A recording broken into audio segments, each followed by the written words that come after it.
Здравствуйте, мои дорогие! Сегодня мы с вами испечем торт. Торт у нас сегодня будет называться кубик Рубик. Почему он так называется, я не знаю. Так он у меня называется в моей записной книжке. По идее, он вообще не похож на кубик Рубик, но получается очень вкусный, и он очень-очень легкий в приготовлении. Мне кажется, все, кто его приготовит, понравится этот рецепт и будет его повторять. Приживется он у вас, так сказать, дома. Этот рецепт у меня очень-очень старый, и когда я его пекла, мне кажется, я была совсем-совсем маленькая еще. Наверное, мне было лет 16-18, когда я его пекла, когда я его начала печь, потому что он очень легкий в приготовлении, не нужен миксер для теста, миксер нам нужен будет только для крема. И то, если вы выберете крем не заварной. Торт получается вкусный, шоколадный и кубик Рубик, так сказать. Попробуйте его приготовить со мной, мне кажется, вам понравится сегодняшний рецепт. Пишите мне в комментариях, кто знаком с этим тортом, кто знаком с этим тортом и кто знаком с этим названием. Ну что, мои дорогие, начнем? Сегодня нам понадобится 2 яйца. Отправляем 2 яйца в посуду, где будем замешивать тесто. Сюда же отправляем 200 грамм сахарного песка, щепотка соли. И все это нам нужно размешать до однородного состояния. Будем сегодня все это делать венчиком, но если хотите, конечно, можете все это взбить миксером, буквально минутку. Духовку включаем разогреваться на 180 градусов, потому что тесто замешивается очень-очень быстро. 75 мл любого растительного масла без запаха, 180 мл кефира,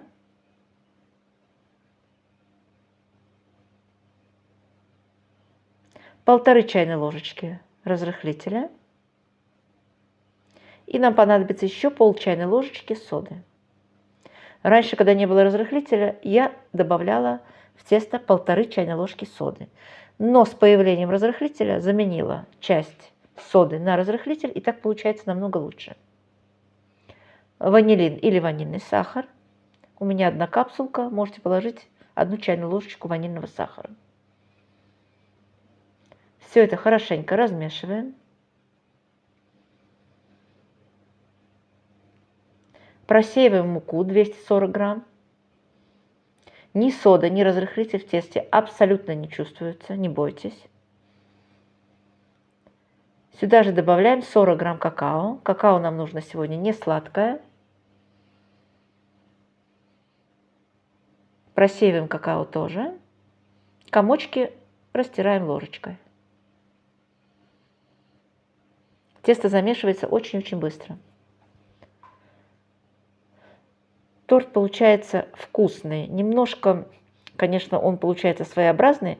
Сейчас в конце вы увидите, как мы его будем собирать, и поймете, почему он называется кубик Рубик. Вот такое тесто у нас получается густое. Сейчас нам понадобится 1 чайная ложка любого растворимого кофе и 100 мл кипятка. Быстренько завариваем кофе и отправляем горячий кофе в тесто.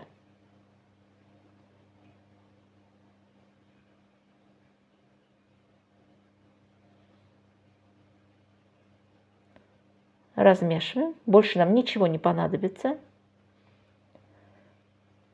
Размешиваем хорошенько до однородного состояния. И тесто уже получается вот такое жидковатое.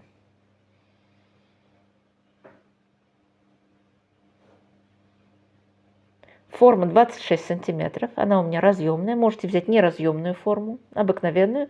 Просто если она у вас будет неразъемная, застелите ее все бумагой. А здесь я только дно застилаю бумагой. Отправляем все наше тесто в форму. Немножко покрутим, чтобы оно у нас не дало такую большую шапочку сверху при выпечке. И отправляем выпекаться. Пока выпекается корж, сделаем крем.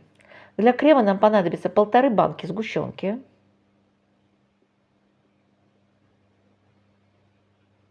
Отправляем в посуду, оставляем полбаночки. Сюда же отправляем 250 грамм сливочного масла. Не совсем мягкого. 1 капсулка ванилина. И опять-таки, если у вас нет ванилина, добавляйте ванильный сахар. Взбиваем. Крем взбивается очень быстро. Вот такого состояния, до такого состояния нужно взбить крем. Не очень густой и не жидкий.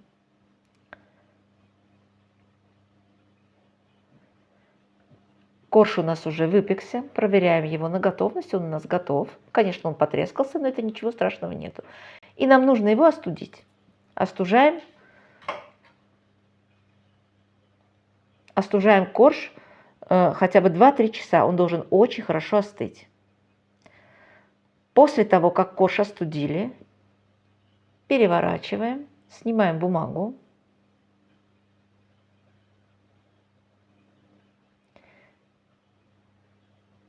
Срезаем шапочку, она нам пригодится потом.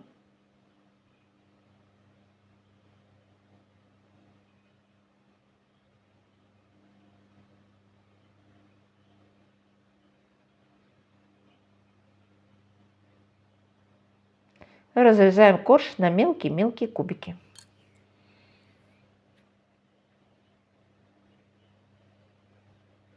Приблизительно по 1,5 на 1,5 сантиметра. Не играет большой роли, по какого размера они у вас будут. Главное, чтобы они не были очень большими. Чем меньше будут кубики, тем будет вкуснее торт.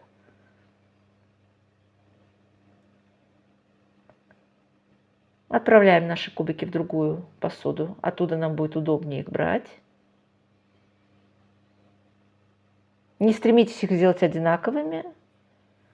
Ничего страшного не будет, если они будут разные по размерам. Вот такие они у меня получились.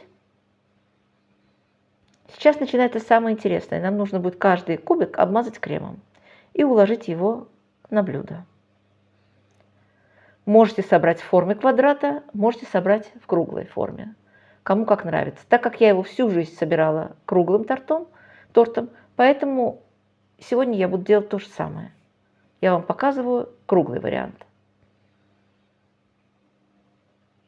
Собирается очень быстро. Можете посадить внуков, детей, кого хотите, и они будут пальчиками макать кусочки в крем и укладывать их.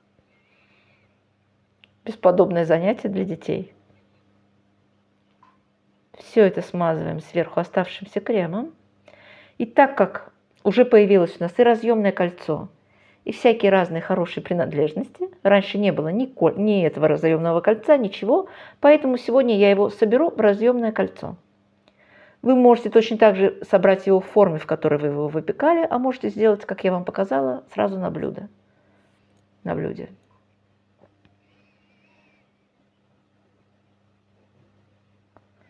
Оставшимся кремом смазываем верхушку и отправляем в холодильник. Буквально на 3-4 часа. Нам нужно, чтобы очень хорошо остыл. Если у вас есть время, отправьте его в холодильник на всю ночь.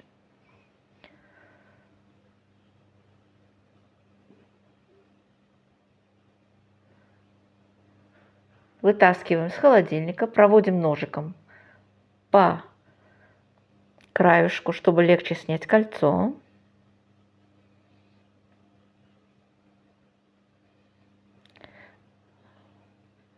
В самом начале я отложила буквально 2 столовые ложечки крема.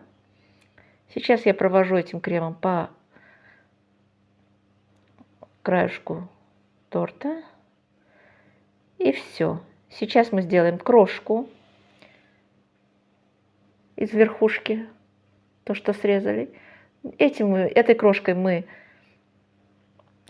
используем для боков торта и для верхушки.